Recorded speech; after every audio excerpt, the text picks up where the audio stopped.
నమస్తే, welcome to Leo prime time debate. Assembly సాక్షిగా చంద్రబాబు గారు జగన్మోహన్ రెడ్డి బండారం బయటపెట్టేశారు. రికార్డెడ్గా తిరుమల నెయ్యి కల్తీ గురించి చర్చ జరిగింది. అయితే దీని గురించి మనతో మాట్లాడడానికి ఈరోజు ప్యానెల్లో ఉన్నారు సీనియర్ జర్నలిస్ట్ సత్యమూర్తి గారు, అదేవిధంగా సీనియర్ జర్నలిస్ట్ కనకదుర్గ వడ్లమణి గారు. సార్ నమస్తే. నమస్కారం. మేడం నమస్తే. నమస్తే అండి. సత్యమూర్తి గారు, ఎలా చూడాలి? దాదాపు 4 గంటల పాటు ఏదైతే తిరుమల కల్తీ నెయ్యి గురించి మాట్లాడడం జరిగింది, వాస్తవానికి బయట వాళ్ళు ఎన్నో ప్రెస్ మీట్లు పెడుతున్నారు, అన్ని అవాస్తవాలే కాబట్టి ఖచ్చితంగా రికార్డెడ్గా మాట్లాడాలంటే అసెంబ్లీకి రావాల్సిందే. అయితే దీని గురించి చర్చ జరుగుతుందని చెప్పి ముందే ప్రకటించిన తర్వాత కూడా వాళ్ళు ఎవరు కూడా రాలేదు, అందరికీ తెలిసింది, వాళ్ళు రారని కూడా. సో ఎలా చూడాలంటారు ఈ చర్చని? మొత్తం ముఖ్యమంత్రి చంద్రబాబు నాయుడు మొత్తం మాట్లాడిన తర్వాత స్పీకర్ చైర్లో ఉన్న డిప్యూటీ స్పీకరు రఘురామకృష్ణరాజు ఆయన ఒక కామెంట్ చేశారు. ఫస్ట్ ఆ కామెంట్ చెప్పిన తర్వాత మనం చంద్రబాబు నాయుడు చెప్పింది ఏంటి అనే దానికి వెళ్దాం.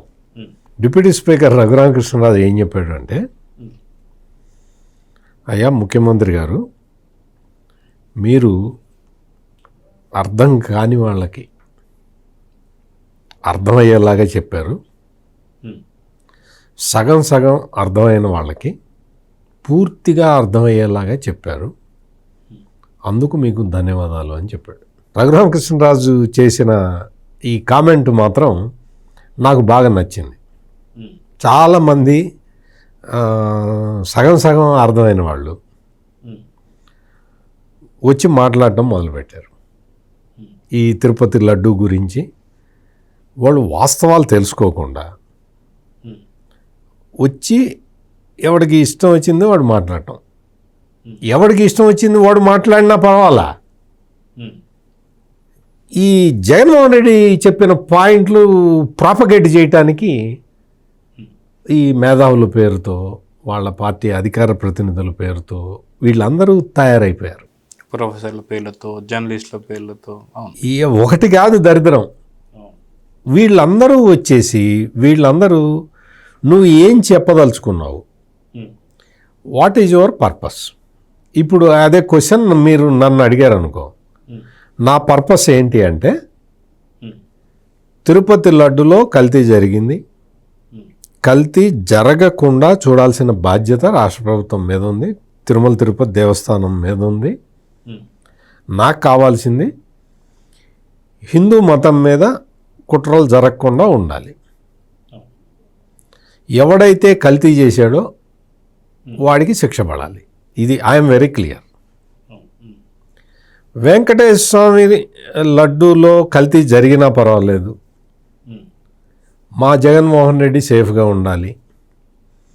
వెంకటేశ్వర స్వామి లడ్డూలో కల్తీ జరిగినా పర్వాలేదు, మా జగన్మోహన్ రెడ్డి గారి బాబాయ్ వైవి సుబ్బారెడ్డి గారు సేఫ్గా ఉండాలి.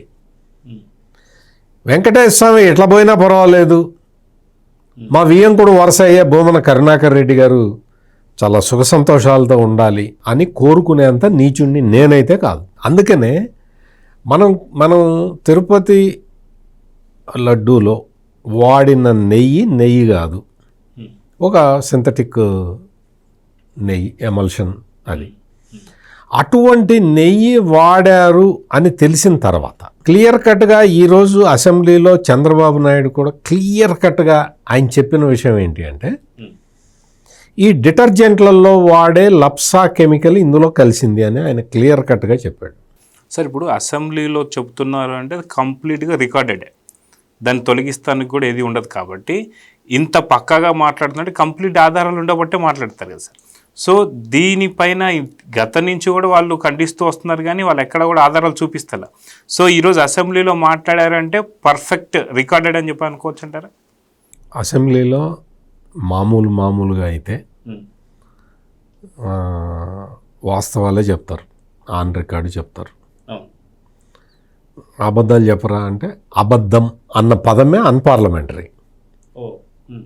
అబద్ధం అనకూడదు, అది అన్పార్లమెంటరీ వర్డ్. అసత్యం అనాలి, సత్య దూరం అనాలి, అబద్ధం అనకూడదు.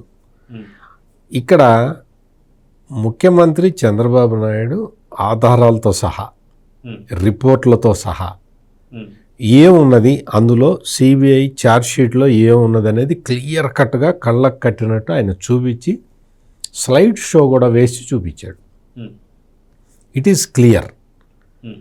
అందులో జంతు కొవ్వు లేదు అని జగన్మోహన్ రెడ్డి, సుబ్బారెడ్డి, కరుణాకర్ రెడ్డి, ఈ రెడ్లందరూ చెబుతున్నారు కదా.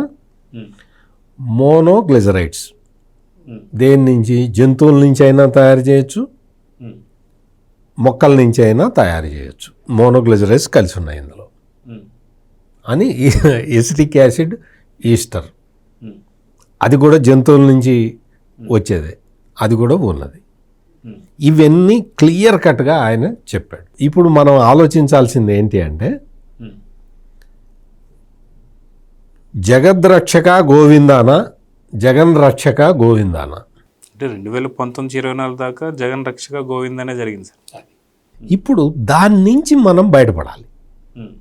అందుకని నేను ఈ మేధావులందరికీ నేను విజ్ఞప్తి చేసేది ఏంటంటే, మీరు దేని మీదైనా మీరు చెప్పండి, జగన్ని సపోర్ట్ చేసుకోండి. జగన్మోహన్ రెడ్డి అదేదో పెద్ద సారా ఒక మద్యం కుంభకోణం చేశాడు కదా, ఆ మద్యం కుంభకోణంలో మీరు డిఫరెంట్ ఆర్గ్యుమెంట్లు చేసుకోండి. 30,000 మందే చచ్చిపోలేదు అని చెప్పండి. మీకు అసలు 3,500 కోట్లు దుబాయ్ పంపించలేదు అని చెప్పుకోండి. మీరు ఏదైనా అందులో ఆ మద్యం కుంభకోణానికి సంబంధించి లేదు చెవిరెడ్డి భాస్కర్ రెడ్డి రోజు నామాలు పెట్టుకొని ఉంటాడు, అటువంటి పనులు చేస్తాడా అని వాదించండి.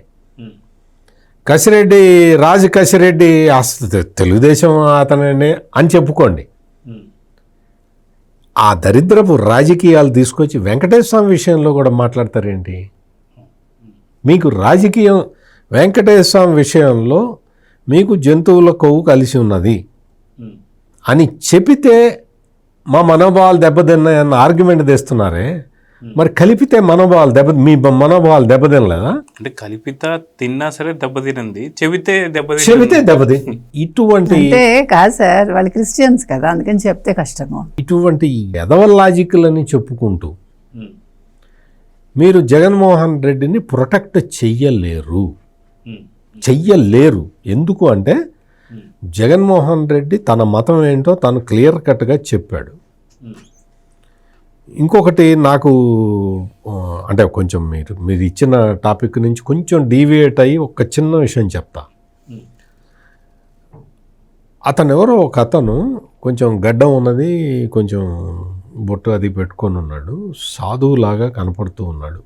డ్రెస్ కరెక్ట్గా కనపడలేదు కానీ అతను వచ్చి చెప్తాడు, జగన్మోహన్ రెడ్డి సతీ సమేతంగా గుడికి వెళ్ళాడా లేదా అనే విషయం మీకెందుకు?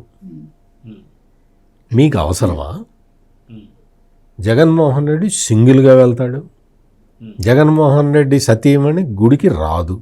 అయితే ఏంటి? మీకేం సంబంధం? మీరు జగన్మోహన్ రెడ్డి మాకు పాఠశాలలు కట్టించాడు, మాకు ఇది కట్టించాడు, మాకు అది కట్టించాడు, మాకు అసలు వెల్ఫేర్ అందించాడు. అది కదా పాలకుడికి ఉండాల్సిన లక్షణం. పాలకుడు గుడికి వెళ్తేయే, మసీదుకి వెళ్తేయే, చర్చికి వెళ్తే మీకెందుకు? ఆయన ఎక్కడికన్నా వెళ్తాడు అని చెప్పి అతనెవరో ఒక స్వామీజీ వేషంలో వచ్చి స్వామీజీ అన్న అభిప్రాయాన్ని కలిగిస్తూ అతను చెప్పిన మాటలు. స్వామీజీ వేషం వేసుకోవడం ఎందుకు మరి? అంటే స్వామీజీ వేషం అంటే జుట్టు అది అట్లా పెరిగి ఉన్నది, బొట్టు గిట్టు పెట్టుకొని ఉన్నాడు, చెప్తూ ఉన్నాడు. నాకు నిజంగా ఒక రకమైన బాధ కలిగింది. ఏంటి అంటే, నువ్వెవడో నాకు తెలియదు కానీ నేనెవడో కూడా నీకు తెలియదు. నేను చెప్పే పాయింట్ ఒకటి ఏంటి అంటే, నువ్వు ఇప్పుడు కనకదుర్గ గారు అన్నారు కదా, వాడు స్వామీజీ ఇలాగే ఎందుకు వచ్చి చెప్పాలి? మామూలుగా చెప్పచ్చు కదా, మామూలుగా వచ్చి చెప్పచ్చు. కానీ ఆ అపియరెన్స్ తోటి వచ్చి చెప్పటం ఎందుకు? ఎవరిని మోసం చేయటానికి? ఇటువంటి బ్యాచ్ ఒకటి ఉంటుంది. ఇంకొక అతను ఉంటాడు, అతను ఒక జడ్జి, కోర్టు వేసుకొని ఉంటాడు, నామాలు అడ్డనామాలు పెద్ద భారీ ఎత్తున పెట్టుకొని బొట్టు పెట్టుకొని ఉంటాడు.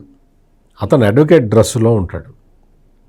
అంటే ఏంటి అంటే వీళ్ళిద్దరివే పర్టికులర్గా ఎందుకు చెప్తున్నాను అంటే, చూడంగానే ఆయన స్వామీజీ అని ఈ నామాలు పెట్టుకున్న ఈయన క్యాస్ట్ కనపడేలాగా, ఈయన క్యాస్ట్ అంటే వాళ్ళ క్యాస్ట్ కనపడేలాంటి అపియరెన్స్ తోటి వాళ్ళని ఇంట్రడ్యూస్ చేసి వాళ్ళని సోషల్ మీడియాలో వాళ్ళతోటి మాట్లాడించి వాటిని జగన్మోహన్ రెడ్డి ప్రాపగేట్ చేస్తున్నాడు. This is my objection. This is my objection. ఎందుకు అంటే టు మిస్లీడ్ పీపుల్. మీరు తరతరకి అడుగుతుంటారు, జాన్ బెల్లి లింగం వస్తేనేమో వైసీపీ లీడర్ అనేస్తావా, ఇతన్ని ఎవరినోనేమో బ్రాహ్మణ గెటప్లో పంపిస్తావా? మరి జాన్ బెల్లి లింగానికి చర్చ్ ఫాదర్ గెటప్ వేసి ఎందుకు పంపించలే? Straight question. John Belli Lingam వచ్చి హిందువులందరినీ చంపేస్తాను అన్నాడు కదా, ఊచకోతకు వస్తా అన్నాడు కదా. మరి జాన్ బెల్లి లింగానికి పాస్టర్ డ్రెస్ వేసి మెడలో సిలువేసి ఎందుకు పంపించలే? అతన్నేమో ప్లెయిన్ క్లోత్స్లో పంపించావు. ఈ అడ్వకేట్ డ్రెస్ వేసి నామాలు గేమాలు పెట్టి నువ్వు ప్రజెంట్ చేస్తూ ఉన్నావు. ఇతన్ని ఒక స్వామీజీ లాగా తీసుకొచ్చి వెళ్ళకపోతే ఏమైంది? భార్యతో సహా టెంపుల్కి వెళ్ళకపోతే ఏమైంది? మీకేమి నష్టం అని ప్రశ్నిస్తూ ఉన్నావు. ఇక్కడే ఇవన్నీ కూడా కరెక్షన్స్ చేసుకోవాలి. జగన్మోహన్ రెడ్డి ఎవరి కోసమో కాదు, తను నమ్మే జీసస్ క్రైస్తు కూడా, తను చదివే బైబిల్లో కూడా ఏముంటుందో ఒక్కసారి చూసుకోవాలి, ఒక్కసారి చెక్ చేసుకోవాలి. పక్కన వాడిని మోసం చెయ్యి అని బైబిల్లో ఉన్నదా? పక్కన వాడిని మోసపూరిత మాటలతోటి నువ్వు మభ్యపెట్టు అని ఉన్నదా? నీ మత గ్రంథాన్ని నువ్వు ఫాలో అయ్యి చెప్పు కనీసం. తిరుమల తిరుపతి వెంకటేశ్వర స్వామి దేవస్థానంలో ఆ రోజు జరిగిన ఘోరాలు, ఈ నేరాలు, వీటన్నిటికీ కూడా ఈ రోజున చంద్రబాబు నాయుడు అసెంబ్లీలో ఇచ్చిన వివరణ వాటన్నిటినీ కన్ఫర్మ్ చేస్తూ ఉన్నది. ఇప్పుడు ఎవ్రీబడి వెయిటింగ్, అంటే ఏమి శిక్ష పడుతుంది అనేదే అందరికీ ఈ రోజున ఇప్పుడు ఆసక్తి. అయితే కనకదుర్గ గారు, వాస్తవానికి తిరుమల లడ్డూలో నెయ్యి కల్తీ గురించి అందరూ కూడా చర్చించుకుంటున్నారు. అటు హిందువులు కావచ్చు, పీఠాధిపతులు కావచ్చు, ఇలా స్వామీజీలు కావచ్చు, అందరూ కూడా పెద్ద ఎత్తున దీనిపైన నిరసనలు కూడా తెలియజేస్తూ వస్తున్నారు. అయినా సరే జగన్మోహన్ రెడ్డిలో భయం లోపల ఉందేమో తెలియదు కానీ బయటికైతే బింకరంగా కనిపిస్తూ వస్తున్నాడు. అదేవిధంగా ఈ యొక్క విషయాన్ని డైవర్ట్ చేస్తానికి అటు అంబట్రాంబం దింపేమో కాపుల కింగ్, కాపుల టైగర్ అని చెప్పేసి వక్రీకరించాలని ప్రయత్నం చేస్తున్నాడు. ఇంకో పక్కన జోగి రమేష్ని దింపేసి అక్కడ బీసీల నాయకుడు అని చెప్పేసి అక్కడ ప్రొజెక్ట్ చేస్తున్నాడు. అంటే రాష్ట్రంలో ఇలాంటి టైంలో అన్నా సరే తను అనుకున్న వ్యూహం ఏదైతే ఉందో శాంతి భద్రతలు దెబ్బతినేలాగా ఏదో ఒక ఇష్యూ చేయాలని చెప్పి చూస్తూ వస్తున్నాడు. ఈ టాపిక్ని కూడా డైవర్ట్ చేయాలని చూస్తుంది, కానీ ఎక్కడికి వెళ్తలేదు. టాపిక్ కరెక్ట్ మార్గంలో వెళ్తుందా లేదా అంటే ఏం చెప్తారు? ఖచ్చితంగా వెళ్తుంది కాబట్టి భయం. రేపు అందుకే కదా పులివెందుల పులి ఇవాళ పులివెందులు వెళ్తుంది కదా. రేపు అక్కడ పులివెందుల పక్కన వేంపల్లె పక్కన నందిపల్లె ఏదో అక్కడ నందీశ్వరుడి గుడిని నా ప్రారంభోత్సవం చేస్తున్నాడు. మీకు అర్థమైందా? నాకు ఇక్కడ సందేహం ఏంటంటే ఈయన క్రిస్టియన్ కదా, మరి ఎట్లా చేస్తాడు ప్రారంభోత్సవం? అక్కడ ఎలా ఒప్పుకుంటారు? నాకు అర్థం కాల. అది రేపు పొద్దున్న 9:30కి చేస్తాడు ఆయన, 25వ తారీఖు.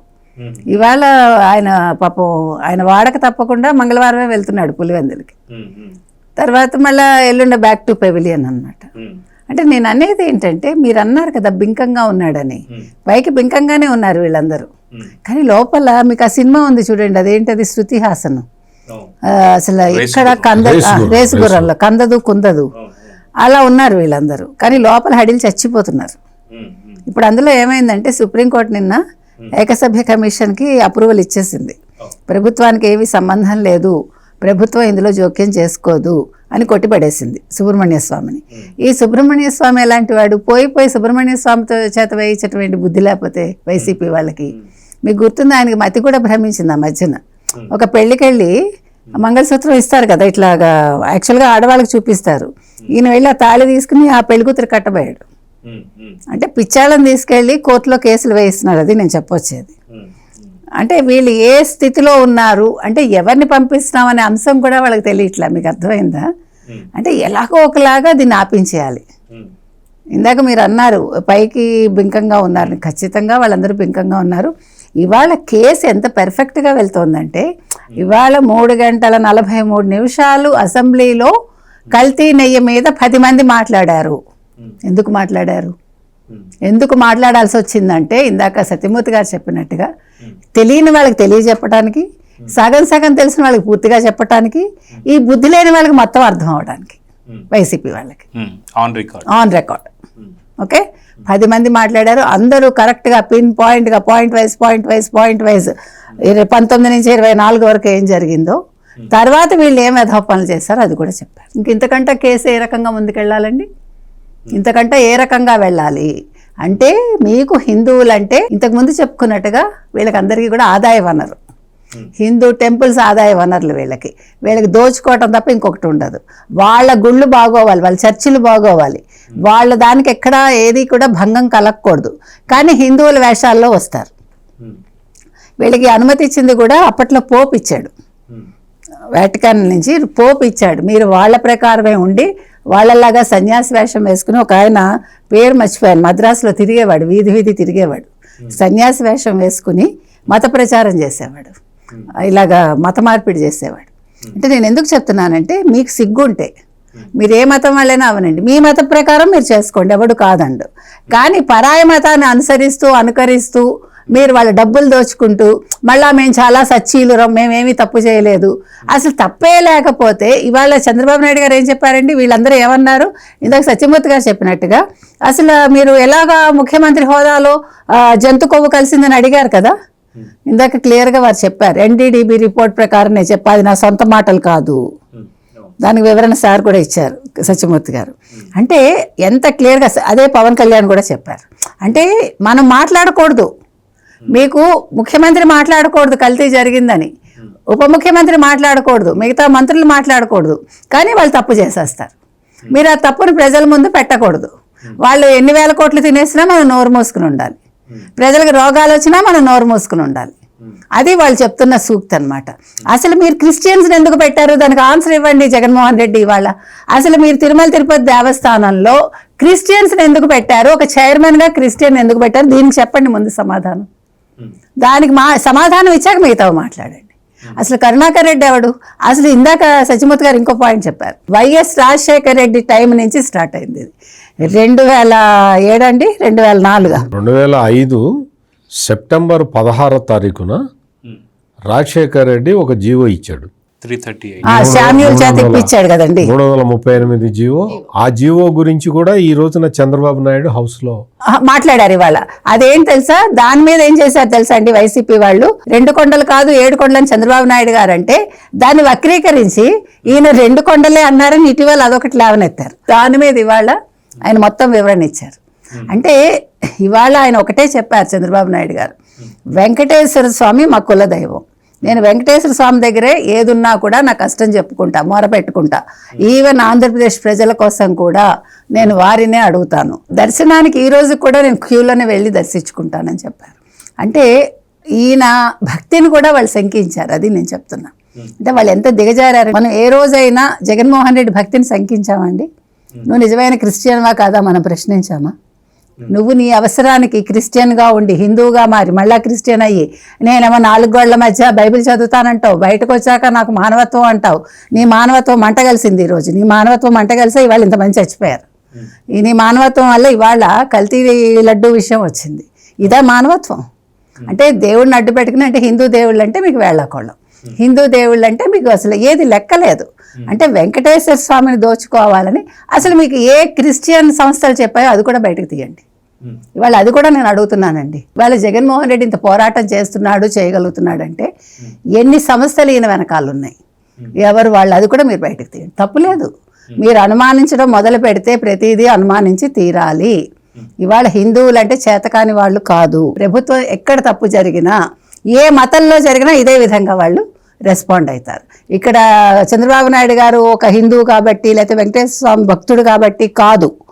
ఆయన ఒకవేళ ఒక క్రిస్టియన్కి ఒక ప్రాబ్లం వస్తే కూడా ఇదే విధంగా వారు స్పందిస్తారు, ఒక ముస్లింకి వచ్చినా ఇదే విధంగా స్పందిస్తారు. కాబట్టి ఇక్కడ మతాలకు అతీతంగా ప్రజల మనోభావాలకు అనుగుణంగా ఇవాళ ఇది వెళ్తోంది ముందుకి.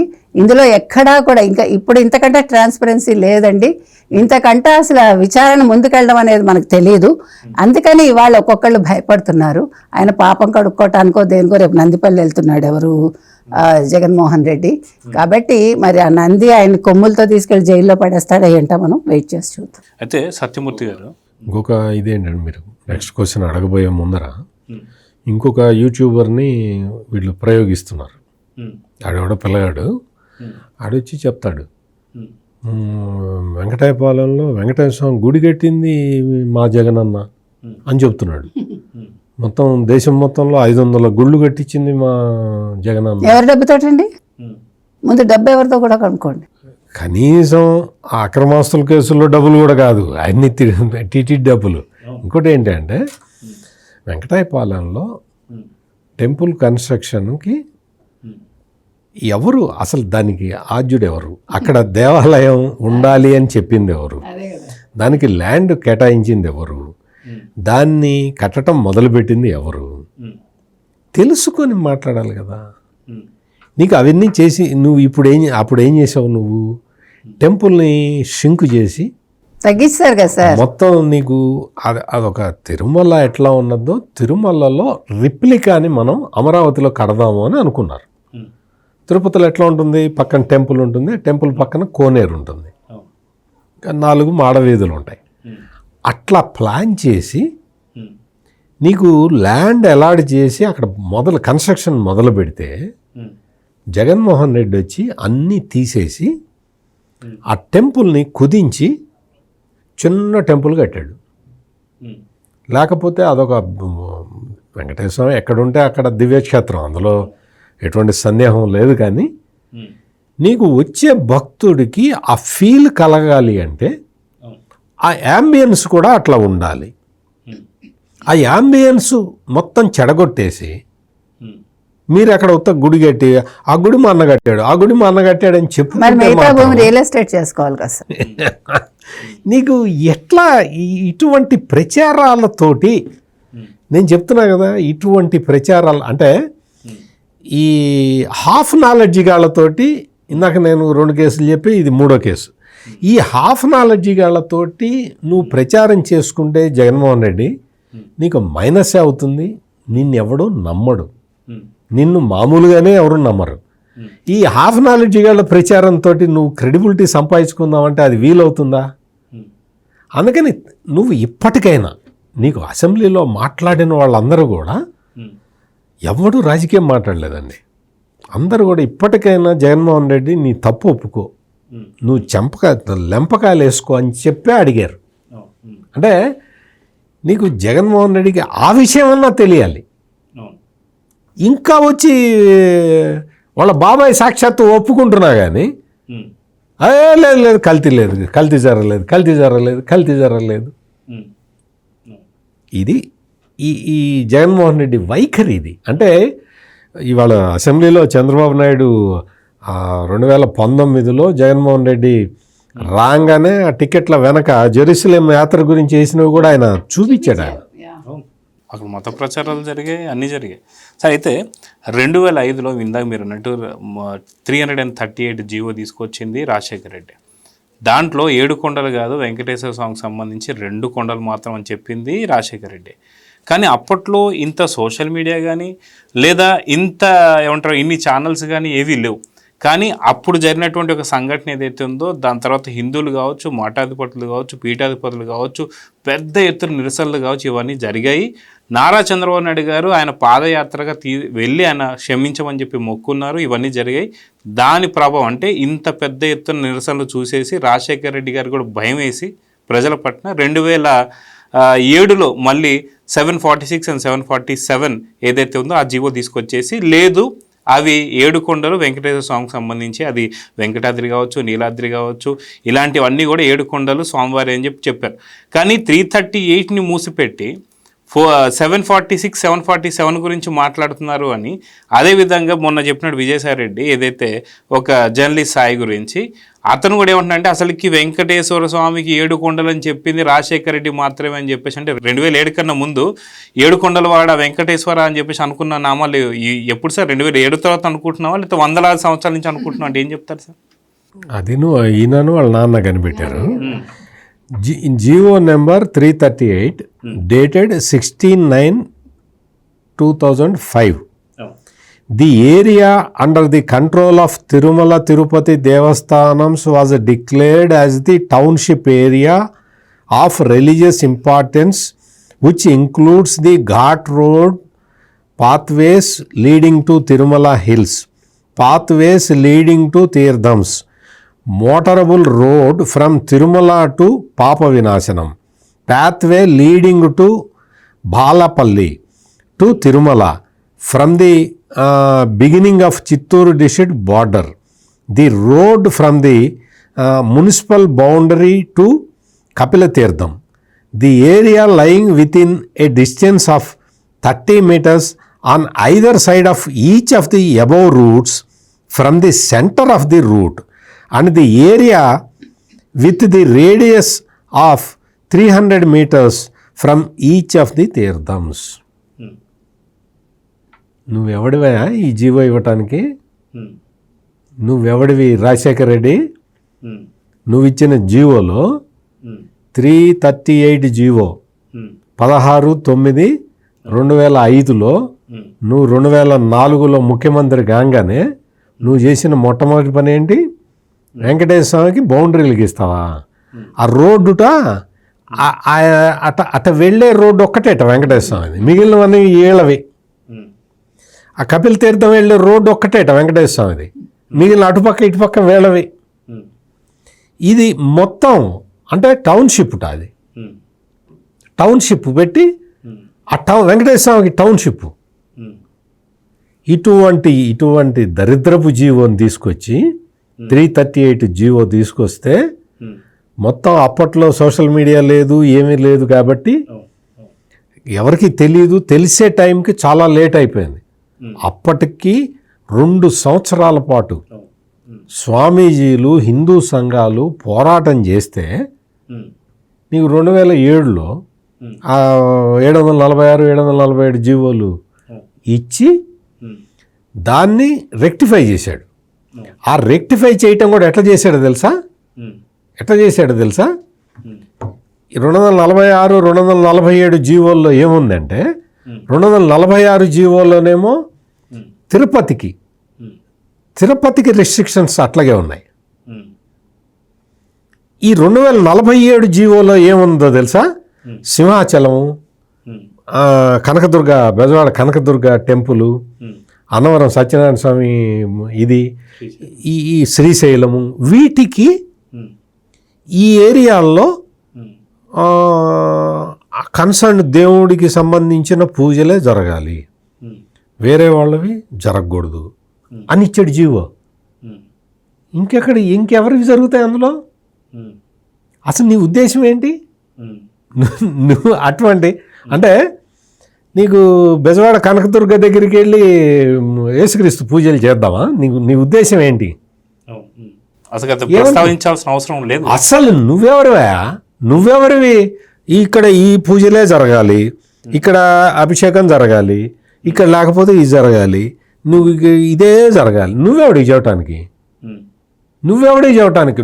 ఇప్పుడు బెజవాడ కనకదుర్గ కొండ మీద ఉంటుంది, కొండ కింద స్వాములు ఉంటారు, మాలధారణ చేసిన వాళ్ళు ఉంటారు. భవాని మాల్ వాళ్ళు వచ్చి అక్కడికి దిగి ఘాట్లో దిగి స్నానం చేస్తారు. చేయకూడదని ఇప్పుడు నేను చెప్తున్న పాయింట్ అది. ఓకే, అంటే కొండ వరకు మాత్రం పరిమితం. కొండ వరకు మాత్రం పరిమితం కావాలి. నువ్వు శ్రీశైలం ఉంది, శ్రీశైలంలో టెంపుల్ ప్రెమిసెస్ ఉంది, నువ్వు కిందకి వెళ్తావు, ఆ రోప్ వేలో వెళ్తావు, ఆ కృష్ణానదిలో దిగుతావు, అక్కడ ఏదో స్నానం చేస్తావు, ఏదో వస్తావు నువ్వు అటువంటివన్నీ కుదరదు. ఇది కక్షపూరితంగా కొండలకు మాత్రమే తప్ప కొండ దిగితే మళ్ళీ మీకు మళ్ళీ అలౌ చేయము అటువంటి రిస్ట్రిక్షన్స్ తోటి జీవోలు ఇచ్చి చంద్రబాబు నాయుడు ఏం చెప్పాడంటే ఈ 747 జీవోల్ని నేను అధికారంలోకి రాగానే రద్దు చేస్తాను అన్నాడు. 746 జీవోలో ఈ 338 జీవోని అమెండ్ చేస్తూ ఉంది కదా, ఇగో ఈ జీవోని రద్దు చేస్తా అన్నాడు చంద్రబాబు నాయుడు అని ప్రచారం చేస్తున్నాడు ఈ జగన్మోహన్ రెడ్డి. అసలు ఆ జీవో తెచ్చింది వాళ్ళ నాన్న కదా సార్, దాని గురించి చెప్పడా? దాని గురించి చెప్పడు. 338 జీవో గురించి చెప్పడు జగన్మోహన్ రెడ్డి. అంటే నేను ఇంత డీటెయిల్డ్గా ఎందుకు చెప్తున్నానంటే హిందూ ధర్మానికి సంబంధించిన దేవాలయాలతోటి ఎటువంటి బెరుకు లేకుండా, ఎటువంటి పాప భీతి లేకుండా జగన్మోహన్ రెడ్డి రాజకీయాలు ఆడుతున్నాడు. నేను ఇది చెప్పటానికే నేను ఇంత డీటెయిల్గా చెప్తున్నది. హిందూ ధర్మానికి సంబంధించిన ఏ వస్తువు మీద, ఏ ఆబ్జెక్ట్ మీద, ఏ కాన్సెప్ట్ మీద ఈ జగన్మోహన్ రెడ్డికి ఏమాత్రం కన్సర్న్ లేదు. అందుకనే వెంకటేశ్వర స్వామి ఫోటోల్ని తీసుకొని కౌన్సిల్లోకి తీసుకొని వచ్చి దాన్ని ఎంత గొడవ చేసి చివరికి వెంకటేశ్వర స్వామి ఫోటోలు అక్కడ పడేసి వెళ్ళిపోయాడు. అంటే ఈ జగన్మోహన్ రెడ్డిని మనం ఎట్లా అర్థం చేసుకోవాలి? అంటే నీకు కన్సర్న్ లేదా? నీకు అవసరం లేదా? అంటే హిందువులు ఎవరు నీకు అవసరం లేదా? నీ ప్రవర్తన హిందువులని ఇంత కించపరిచేదిగా ఉంటే నిన్నేం చేయాలి? కించపరచడమే కాదు, హిందువుల సెంటిమెంట్స్ని హత్య చేయటమే కాదు, అసలు హిందువులంటే నీకు కన్సర్న్ లేదు. వీళ్ళు ఒక రాజకీయ ఆబ్జెక్ట్స్. నేను హిందువుల్లో ఒక కులాన్ని నా కులంతో ఆకట్టుకుంటాను, ఇంకొక 2-3 కులాలని ఈ అంబటి రాంబాబు లాంటి వాళ్ళని ఉపయోగించి సెంటిమెంట్ తోటి కట్టిపడేస్తాను, జోగి రమేష్ లాంటి వాళ్ళని తీసుకొచ్చి ఇంకో 2-3 కులాలని నేను కలుపుకుంటాను, వాళ్ళందరికీ డబ్బులు పడేస్తాను. ఇదే నీ ఆలోచన తప్ప, అంటే ఎలక్షను ఓట్లు సెంటిమెంట్ లేదా? దేవుడి సెంటిమెంట్ లేదా? ఉండదా? రాదా? ఇంకెప్పుడు వస్తుంది? నీకు 54 ఏళ్ళు 55 ఏళ్ళు వచ్చినాయి. నీకు ఇటువంటి మనిషిని భరిస్తూ ఉన్నందుకు, అతనికి సహకరిస్తూ ఉన్నందుకు బొత్స సత్యనారాయణ లేకపోతే సుబ్రహ్మణ్య స్వామి లాంటి వాళ్ళని చూస్తే, ఉండవెళ్ళి వీళ్ళని చూస్తే నాకైతే జాలి కలుగుతున్నది, వాళ్ళ మీద జాలి కలుగుతున్నది. సో ఫైనల్గా కనకదుర్గ గారు, మొత్తానికి అసెంబ్లీ సాక్షిగా పూర్తిగా బట్టబయలైపోయింది. సో ఏకసభ్య కమిషన్ కూడా స్టార్ట్ కాబోతుంది. 45 రోజుల్లో కంప్లీట్గా ఇప్పుడు ఏ శిక్షలు పడాలో కూడా తేలబోతుంది. సో జగన్ వెన్నులో వణుకు కూడా స్టార్ట్ అయింది. ఎందుకంటే సుబ్రహ్మణ్యం స్వామితో అక్కడ సుప్రీంకోర్టులో పిటిషన్ వేసినా సరే తిరస్కరించేశారు. ఇక ఏమీ లేవు మార్గాలు. ఖచ్చితంగా 45 రోజులు దినదిన గండం కిందే చూసుకోవాల్సి వస్తుంది. సో జగన్ ఇప్పుడు మనసులో ఏమనుకుంటున్నాడంటే ఏం చెప్తారు? ఏమనుకుంటున్నాడు? ఈ 45 రోజులు అదే కదా, ఈ 45 రోజులు అనుకుంటాడు మళ్ళీ ఏదో కుట్ర పనుదాం, ఏ హిందువులందరూ అమాయకులు, ఏమండి చంపుదాం, ఏం చేద్దాం, లేకపోతే ఏ వీడియో లింగం లాంటి వాళ్ళు హిందువుల్లో ఉంటారు కాబట్టి ఏం చేసినా సరే వీళ్ళు ఒప్పుకుంటారని అనుకుంటున్నాడు. కానీ ఈసారి అంత మరి పిచ్చాళ్ళలో లేరు హిందువులు. ఈసారి కొంచెం ఐక్యత వచ్చింది. ముఖ్యంగా వెంకటేశ్వర స్వామి ఆయన కనుదృష్టి పడితే ఇంకేమవుతుందో మనకు తెలుసు, మనం చెప్పక్కర్లేదు. అందుకని ఆల్రెడీ ఏం జరిగిందో వాళ్ళ కుటుంబానికే తెలుసు, మనం మాట్లాడక్కర్లేదు. కాబట్టి మనం 2 కొండలన్నా 7 కొండలన్నా ఆయన ఆ కొండల్లోనే లేకుండా చేశాడు. కాబట్టి ఇంకా అది జగన్మోహన్ రెడ్డి ఆలోచించుకోవాలి. ఇప్పటికైనా జ్ఞానం తెచ్చుకుని, బుద్ధి తెచ్చుకుని, సరే జరిగింది మనం తప్పిదం చేశాము, డబ్బులు తినేసాము, డబ్బులు వెనక్కి ఇచ్చేసి పాప ప్రక్షాళన చేసుకుందాము, ఆ స్వామికి మనం వెళ్ళి చెంపలేసుకుందామని అనుకుంటే కొద్ది ఆయన కొంచెం తప్పించుకుంటాడు. లేదు ఇప్పుడు ఆయనతో పాటు ఆయనకి పాపం వంత పాడుతూ చేస్తున్న వీడియోలు చేస్తున్న వాళ్ళు కూడా ఒకసారి ఆలోచించుకుంటే బాగుంటుంది. ఎందుకంటే మనం మాట్లాడచ్చు, తప్పులేదు, కానీ ఏం మాట్లాడుతున్నాం అనే దాని మీద అవగాహన లేకుండా మాట్లాడటం అనేది, ఎవరి గురించి మాట్లాడుతున్నాం, ఎందుకు మాట్లాడుతున్నాం, అసలు మనం ఎవరో మనకి మాట్లాడే అర్హత ఉందా లేదా. నేను ఒక కమ్యూనిస్ట్ అని చెప్పుకుంటూ నేనేమో హిందూ దేవుని తిడతాను, నేను ఇంకేదో చెప్పుకుంటూ హిందూ దేవుని తిడతాను. ఇది ఎంత సిగ్గుచేటు విషయం అండి. ఇప్పుడు సోషల్ మీడియా ఉంది కదా, నా చేతిలో ఒక మైక్ దొరికింది, నాకు ఎవరో ఒక కెమెరా పెట్టారు, నాకు ఏదో డబ్బులు పంపిస్తున్నారు, నేను ఏం మాట్లాడినా చెల్లుతుందంటే, అసలు మీరు ఇంత బతికే అన్నట్టుగా ఇంతకాలం ఒక మంచి జర్నలిస్ట్గా పేరు తెచ్చుకున్న కొద్దిమంది ఈ రోజు జగన్మోహన్ రెడ్డి కోసం ఈ రకంగా మాట్లాడటం అనేది, అది నేను వెరితనం అని అనుకోవట్లేదు, బుద్ధి లేనితనం అని అనుకుంటున్నాను. క్యాష్ తనం అనుకో, క్యాస్ట్ తనం రెండూ కూడా.